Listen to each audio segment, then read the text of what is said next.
Bonjour et bienvenue au podcast Les Indécises.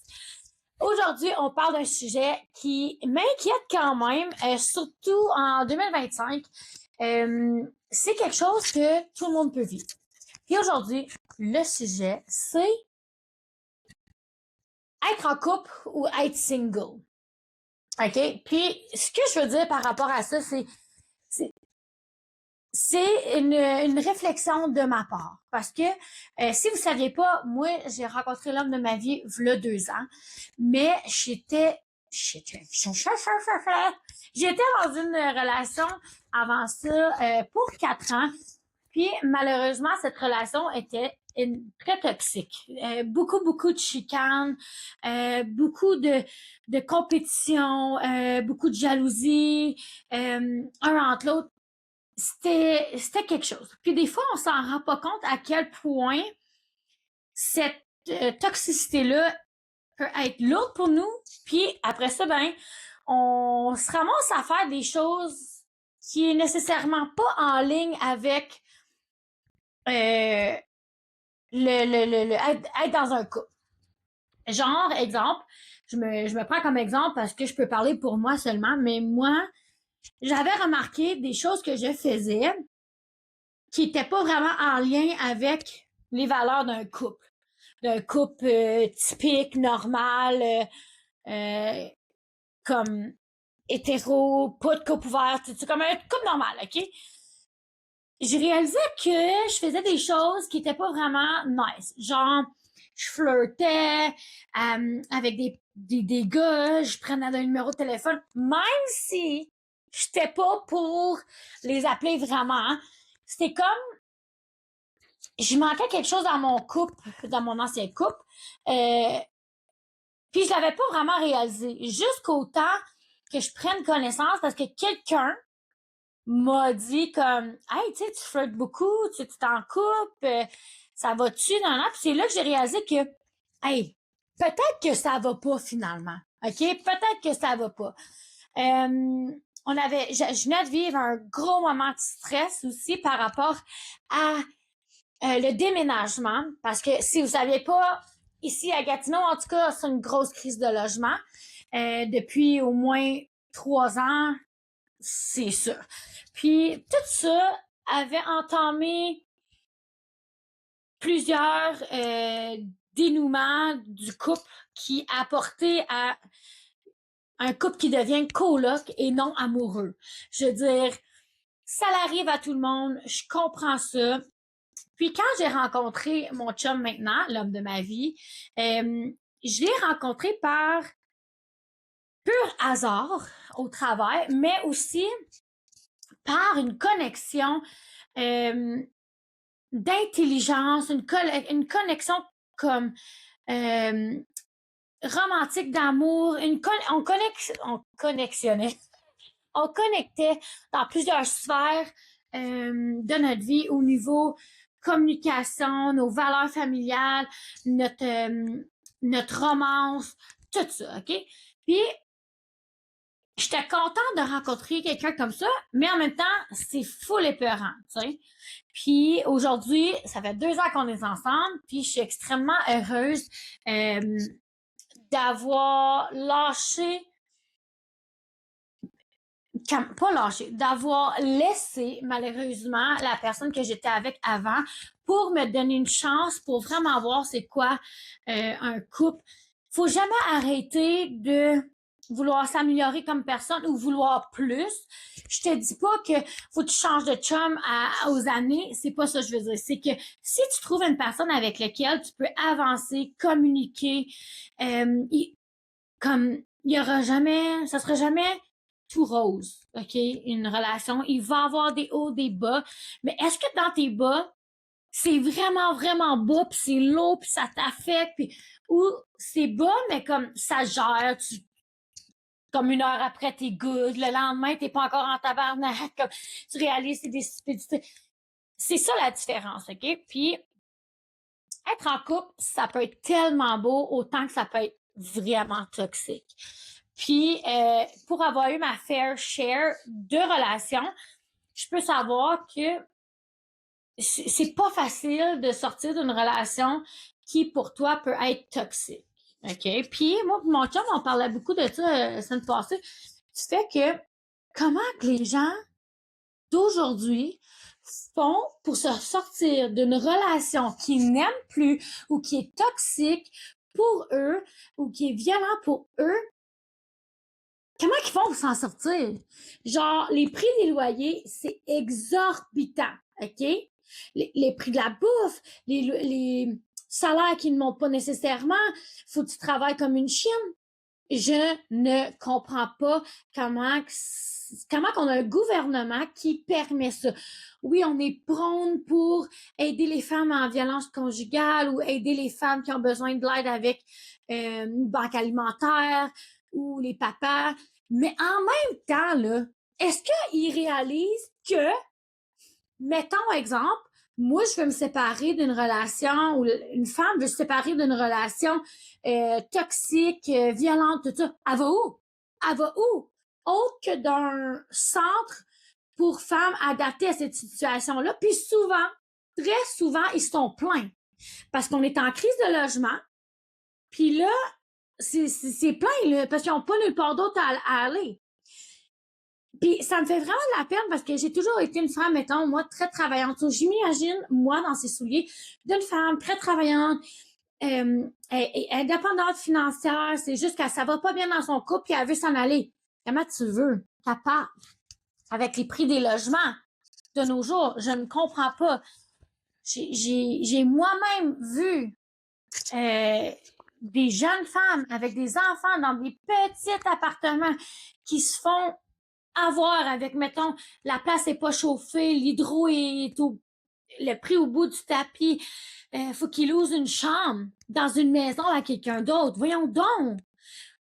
Je me souviens, là, 2 ans passés, presque 3 ans passés, quand j'ai emménagé ici, moi, dans le fond, j'ai emménagé ici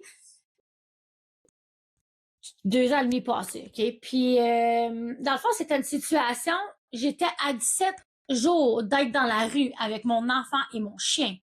Je ne comprenais pas pourquoi je n'étais absolument pas capable d'avoir un logement. Mais c'était la crise du logement. Je me battais avec 12 autres personnes, clients qui voulaient avoir le logement. J'ai offert des mises de fonds d'avance. On a rasé de se faire scammer 2000 $ pour une maison à louer. C'était l'enfer. L'enfer. Je pouvais pas avoir de réponse des propriétaires. Ils cancellaient souvent nos visites. J'ai déjà été... il y a quelqu'un qui a cancellé notre bail. On a signé un bail, puis tout. Il a cancellé! Parce que le gars qui était dans l'appartement a pas été accepté pour s'acheter une maison. Mais tu sais, dans le fond, c'est pas notre problème, ça. Puis c'était tellement drainant. L'énergie que ça a drainé, je me souviens d'avoir pleuré, d'avoir bu ma vie. Je ne savais plus où donner de la tête. Littéralement, j'étais après ramasser des boîtes pour pacter mon stuff puis aussi me faire un château de boîtes sur le bord de la rue. Comme, à la fin, j'en riais et j'ai demandé à ma communauté de m'aider sur les réseaux sociaux à trouver un endroit. Puis j'ai été extrêmement, extrêmement chanceuse d'avoir eu de l'aide des amis. Mais ça n'a pas été facile, là. J'ai vraiment broyé. Puis j'ai pensé à ça cette semaine, comment que les femmes d'aujourd'hui devraient vraiment pas l'avoir facile. Comme, moi, j'allais facile. J'ai rencontré l'homme de ma vie, puis on vit ensemble. Tu sais, fine. Mais la femme qui veut s'en aller, là, la femme qui est plus bien dans sa situation, comment qu'elle fait? Excuse-moi, il faudrait prendre une petite gorgée d'eau. Comment qu'elle fait pour survivre? Comment qu'elle fait pour payer un loyer de 1200 $ et plus pour un shit shack dans le Mont-Bleu avec une épicerie qui coûte les yeux de la tête, un enfant envoyé à l'école, des vêtements à acheter, dentiste, les leptométristes, c'est fou, là. C'est vraiment fou. Puis, je parle aussi de la femme, mais je parle aussi du papa. Parce que moi, je suis une grande advocate, qu'on dit, je suis une grande passionnée des droits de papa. Les papas, ils ont autant droit de voir leurs enfants que les mamans. Si dans la circonstance que l'enfant est en sécurité, qui est pas en danger, je suis pour les droits de papa. Il peut y avoir des exceptions à la règle, mais moi, je crois pas d'en faire la vie misérable du père de mon enfant pour gagner des points, pour montrer que j'ai le gros bout du bâton. Je suis vraiment pas pour ça. Puis mon conjoint en ce moment, il a déjà passé au travers de ça. Puis je peux tellement voir à quel point ça peut affecter un homme, que ça peut affecter sa relation avec ses enfants, que ça peut affecter son estime, tout. Moi, j'ai un chum extrêmement un bon papa. Il ferait tout pour ses enfants. Puis, des fois, je réalise que même la cour a pas été en sa faveur pour certaines choses.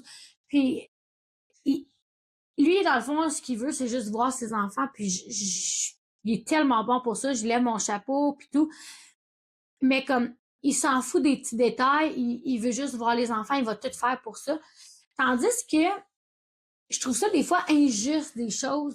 C'est pas vrai que les mamans devraient toujours avoir raison. Puis c'est pas vrai que les papas devraient, comment je peux dire, tout sacrifier pour pas voir leur...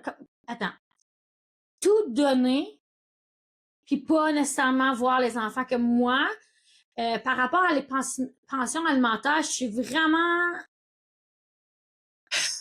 Pas que je suis contre ça, mais ça, c'est mon opinion, puis ça se peut que ça froisse des personnes, des femmes, mais c'est mon opinion. Moi, il y a une limite, il y a une ligne que, oui, qu'est à franchir. Je suis vraiment pour et contre. En voulant dire, je suis pas pour quand les enfants sont autant chez le papa que chez la maman, que lui ici, il faut qu'il fournisse de la bouffe, des vêtements chez lui, des activités avec les enfants et en plus payer ses choses à lui, son hydro, son loyer, tout ça. Puis en plus de payer une pension alimentaire. On s'entend qu'une pension alimentaire peut aller de 300 pièces à 700, 800 pièces, tout dépend du montant que le papa fait. Mais pour moi, c'est un peu fou parce que c'est comme le gouvernement nous donne déjà des sous pour les enfants. Puis je sais que c'est pas facile, mais je veux dire, si on y arrache tout à lui aussi, ben lui non plus, il n'y aura pas rien pour aller faire une activité avec les enfants. Vous comprenez un peu ce que je veux dire? C'est que je veux juste que ça soit juste. Je veux juste que mon enfant peut avoir une belle qualité de vie chez les deux parents. Même si j'ai goût d'y arracher la tête des fois à mon ex. C'est que je veux dire comme... c'est juste que je pense à mon garçon là-dedans. Puis j'ai entendu beaucoup parler des hommes qui se font arracher et comment je peux dire? J'en ai entendu parler puis j'en ai vécu. J'en ai dans mon entourage que des hommes, c'est comme si la femme, elle veut tellement les piquer que de moment donné, ça fonctionne parce qu'ils sont à bout d'énergie. Ils ont plus de confiance, ils ont plus de ressources, ils savent plus quoi faire. Puis je trouve ça vraiment, vraiment triste. Parce qu'un papa qui veut être dans la vie des enfants vaut de l'or. De l'or. Parce qu'on sait jamais ce qui va t'arriver demain matin. Puis je vais te dire de quoi. Ça aussi, je l'ai vécu. On sait jamais ce qui va t'arriver demain matin, puis tu veux que le papa de ton enfant soit là, qu'il ait une bonne santé mentale, qu'il soit là pour le petit, parce que on sait jamais, OK? Puis je sais que ça se peut que ça soit controversé, mais c'est un sujet qui tenait à cœur parce que je suis vraiment pour les droits de papa. Je crois qu'il devrait avoir des revisions de cours pour des cas qui ont déjà eu lieu, voir si la situation a changé. J'aimerais ça voir des cas où ce que les papas sont pas tous strippés de ce qu'ils ont, juste pour que la maman peut peut-être plus à couler douce, mais lui en arrache à fond. Puis je sais que peut-être que vous vous aimez plus, mais je veux dire, c'est comme, tu veux pas ça. Je trouve ça vraiment pity. Je trouve ça pas fin, piteux de faire ça. Je trouve ça comme égoïste, tu penses juste à toi, tu veux de l'argent. Ben beau, je vais avoir 300 pièces de plus par mois, je vais pouvoir faire, je sais pas, mes cheveux, mes ongles, aller faire une activité avec l'enfant, tout ça. Mais en même temps, lui, il en arrache 300 pièces de moins. Ça, c'est de la bouffe qu'il aurait pu avoir dans son frigidaire. Non, non, non. Surtout quand l'autre personne est seule. Tu sais, je te dis peut-être pas que toi, tu n'arraches avec les enfants, puis ton ex a une grosse job, tout ça. OK, je comprends où ce que il y a un juste milieu. Puis je suis vraiment pour les justes milieux. Je suis vraiment pour ça parce que je trouve ça important. Il n'y a pas une situation pareille. Il y a toujours deux côtés de la médaille. Je suis au courant. C'est juste que pour l'avoir vu, vécu, puis avoir eu des amis dans ces cas-là, ça m'attriste tellement, ça me déchire le cœur de voir des papas vraiment struggler avec ça quand il y a eu une séparation, quand il y a une allocation qui est demandée, quand le gars, il arrache déjà, tu sais, comme, je trouve ça vraiment quelque chose. Puis des fois, l'allocation, c'est le prix d'un rent, là, d'un loyer. Moi, je pourrais pas payer ça. Tu comprends? C'est fou, puis j'ai des sous du gouvernement pour mon enfant. Alors, je m'imagine pas lui, tu sais? Et, puis, je pensais à ça, puis j'étais comme, c'est le même principe pour une maman, on s'entend, là, tout ce qui est bon pour un est bon pour l'autre. Puis c'est ça, j'ai pensé à comme, qu'est-ce que les gens, ils font?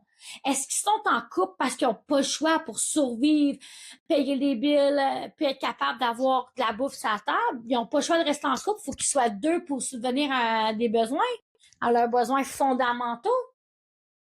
Ou comme, ça finit ça finit de la tricherie, tu sais, l'autre, il triche dans le dos de l'autre, tu sais, ça, aux États-Unis, je pourrais même dire que ça finit en mortalité. Oui, il y en a aussi au Canada, mais beaucoup moins, mais comme aux États, c'est quand t'entends tout le temps ça. Le gars, il a tiré sa femme ou la femme a poignardé son chum. Comme le monde, c'est ça que ma grosse question, c'est comme qu'est-ce que le monde ils font quand ils veulent débarrasser d'une situation ou s'en aller d'une situation toxique? Dans cette économie, dans cette crise de logement, je m'imagine pas d'être dans cette situation-là. Puis si vous êtes dans cette situation-là, je compatis avec vous énormément. Puis j'espère que vous vous en sortez en sécurité parce que je sais que c'est pas facile. Je m'imagine, c'est quelque chose que j'y pense, qui me tracasse comme, je trouve ça tough juste y penser, tu sais, comme, alors, si vous êtes dans cette situation-là, je vous souhaite de vous en sortir en sécurité, comme je dis, puis d'essayer le plus de possible de demander de l'aide, parce que je suis certaine qu'il y a d'aide autour de vous. Mais non. J'espère que vous saviez, j'espère que vous savez que vous n'êtes pas toute seule, puis je pense à vous autres, je compatis avec vous autres, restez forte et fort, puis ça va s'arranger, lâchez pas, vos petits cocos ont besoin de vous. Si vous n'avez pas de petits cocos, votre famille a besoin de vous. Vous aime énormément, vous êtes aimé, vous êtes apprécié, puis vous avez une raison d'être ici sur Terre. Alors, c'est un sujet assez tabou que j'ai parlé d'aujourd'hui, mais c'est quelque chose qui me passait par la tête l'autre jour de comme comment le monde ils font, tu sais. Puis pour les gens qui sont célibataires, cherchez pas une personne juste pour arriver. Essayez vraiment de chercher une personne qui vous aime, pour qui vous êtes, que vous avez une bonne communication avec. Parce que oui, il va y avoir des hauts, des bas, mais faut que tu trouves ta personne à toi. Puis j'avais jamais compris ça vraiment avant, parce que j'avais jamais vraiment eu une relation saine, remplie d'amour, de communication. Puis maintenant que je le vis, je le comprends, ce saying-là de dire, tu vas trouver ta personne à toi.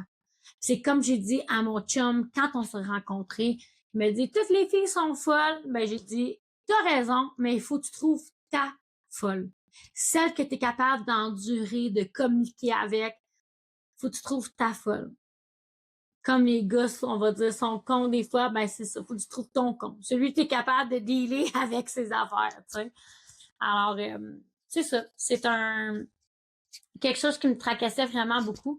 Puis si jamais vous m'écoutez, puis vous connaissez des ressources pour aider des femmes en situation de violence, des gens qui sont dans des relations toxiques, qui ont besoin de ressources, commentez les ressources en commentaire.